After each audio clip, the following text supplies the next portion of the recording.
baada ya gharika akataka kujua maji tayari yameshakauka baadhi ya maeneo, ana sehemu ambayo anaweza akaenda akaishi, yani kwamba kuna sehemu ambayo ni salama, sasa anaweza kutoka kwenda kukaa.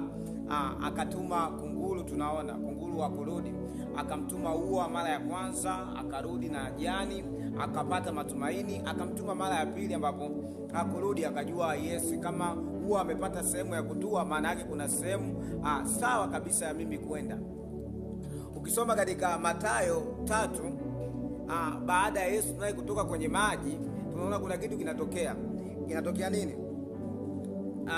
Mathayo 3:16, neno la Mungu linasema hivi: na Yesu alipokwisha kubatizwa, mara aliibuka kutoka majini, na tazama, mbingu zikamfunukia, akamwona Roho wa Mungu akishuka kama ua na kutua juu yake.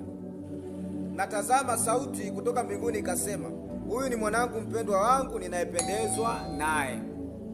Maana yake yule Roho wa Mungu aliyeshuka kama ua ilikuwa ni ishara kuonyesha huyu ndiye mwanangu mpendwa ninayependezwa naye. Ukiangalia kule yule ua alikwenda kuonyesha kwamba sasa ipo sehemu sahihi sasa ya wewe kutoka kwenda kuishi, ipo sehemu sahihi kutoka wewe kwenda kukaa. Kwa hiyo wakati huu Mungu anatuonesha kwamba sehemu sahihi ya kuishi, sehemu sahihi ambayo nimefanya nayo agano jipya, yale nishaharibu, yale yashapita, yani ya kale yameshapita, nimeamua kufanya mapya. Ndio anatuonesha ua tena anashuka kwa mwanae, kwamba hapa ndio pana ukavu, hapa ndio pana agano jipya, hapa ndipo tunapoweza kwenda kuishi. Ndio anasema huyu ndio mwanangu mpendwa ninayependezwa naye. Kwa hiyo ilikuwa ni ishara kuonyesha watu, baada ya magharika, baada ya matatizo, baada ya dhambi, baada ya ugomvi wa mimi na nyie, hapa ndipo salama. Huyu ndio mwanangu, huyu ndio wa kumsikiliza. Kwa hiyo kama bado hujampokea Yesu, ni wakati wako wa kumpokea Yesu na kujua kwamba Yesu ndiye mwana wa Mungu ambaye ni sehemu sahihi